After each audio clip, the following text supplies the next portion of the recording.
Mini screen പ്രേക്ഷകർക്കേറെ പ്രിയങ്കരനായിരുന്നു Kollam Sudhi. കഴിഞ്ഞ വർഷം ജൂണിലായിരുന്നു car അപകടത്തിൽപ്പെട്ട് കൊല്ലം സുധി മരണപ്പെടുന്നത്. അടുത്തിടെ സുധിയുടെ 1-ാം ചരമവാർഷിക ചടങ്ങുകൾ നടന്നിരുന്നു. അടുത്ത ബന്ധുക്കളുടെയും സുഹൃത്തുക്കളുടെയും സാന്നിധ്യത്തിൽ നടന്ന ചടങ്ങിൽ സുധിയുടെ മൂത്ത മകൻ കിച്ചു അതിലൊന്നും പങ്കെടുത്തിരുന്നില്ല. പിന്നാലെ രേണുവും കിച്ചുവും തമ്മിൽ പിണക്കത്തിലാണെന്നുള്ള തരത്തിൽ സോഷ്യൽ മീഡിയയിൽ ചർച്ചകളും നടന്നിരുന്നു. മാത്രമല്ല, സുധിയുടെ കുടുംബത്തോടൊപ്പം കൊല്ലത്താണ് കിച്ചുവിൻ്റെ താമസം. ഇപ്പോഴിതാ ഇതേക്കുറിച്ചെല്ലാം പറയുകയാണ് രേണു. നമ്മൾ സ്ട്രോങ് ആയി ജീവിക്കുന്നത് കൊണ്ടാണ് നെഗറ്റീവ് കമൻറ്റ്സ് വരുന്നത്. ചിലപ്പോൾ അത്തരം കമൻറ്റുകളോട് പ്രതികരിക്കാറുണ്ട്. കിച്ചു പറയും അതൊന്നും മൈൻഡ് ചെയ്യേണ്ടെന്ന്. 5 വർഷത്തെ ദാമ്പത്യമായിരുന്നു ഞാനും സുധിച്ചേട്ടനും തമ്മിൽ.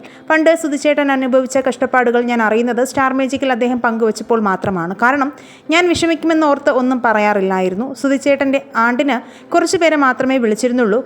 കിച്ചു ചടങ്ങിൽ പങ്കെടുക്കാതിരുന്നത് അവനിവിടെ ഇല്ലാത്തത് കൊണ്ടാണ്. സുധിച്ചേട്ടൻ ഹിന്ദുവാണ്, ഞാൻ ക്രിസ്ത്യനാണ്. എന്നെ വിവാഹം ചെയ്ത് ഇവിടെ താമസമാക്കിയ ശേഷം സുധിച്ചേട്ടൻ എനിക്കിപ്പം പള്ളിയിലാണ് പോയിക്കൊണ്ടിരുന്നത്. പക്ഷേ മതമൊന്നും മാറിയിട്ടില്ല. ഹിന്ദു തന്നെയാണ് സർട്ടിഫിക്കറ്റിൽ. ചേട്ടനെ ക്രിസ്ത്യൻ രീതിയിലാണ് അടക്കിയത്. അതുപോലെ ചരമവാർഷികത്തിൻ്റെ ഭാഗമായി സുധിച്ചേട്ടൻ്റെ കൊല്ലത്തെ വീട്ടിലും ചില ചടങ്ങുകൾ ഉണ്ടായിരുന്നു. മൂത്ത മകൻ വേണമല്ലോ ബലിയിടാൻ, അതുകൊണ്ട് അവൻ കൊല്ലത്ത് വേണം. അതിനുവേണ്ടി കിച്ചു സുധിച്ചേട്ടൻ്റെ കൊല്ലത്തെ വീട്ടിലാണുള്ളത്. അല്ലാതെ ഞങ്ങളും അവനും തമ്മിൽ പിണക്കമൊന്നുമില്ല. ഞങ്ങൾ വീഡിയോ കോൾ ചെയ്ത് സംസാരിച്ചിരുന്നു. സുധിച്ചേട്ടൻ്റെ മരണത്തിന് ശേഷം ഇനി ഇവൾ സുധിയുടെ മകനെ നോക്കുമോ എന്നുള്ള തരത്തിൽ കമൻസ് വന്നിരുന്നു. അവന് 19 വയസ്സുണ്ട്. അവൻ ഇനി എന്നെയാണ് നോക്കേണ്ടത്. 11 വയസ്സുള്ളപ്പോൾ കിച്ചുവിനെ എൻ്റെ കയ്യിൽ കിട്ടിയതാണ്. ഞാൻ അവനെ പൊന്നുപോലെയാണ് നോക്കിയത്. ഇപ്പോഴും അവൻ എന്നെ അമ്മയെന്നാണ് വിളിക്കുന്നത്. അവനിപ്പോൾ പഠനത്തിന് തിരക്കിലാണ്. കൊല്ലത്ത് നിന്നാണ് അവൻ പഠിക്കുന്നത്.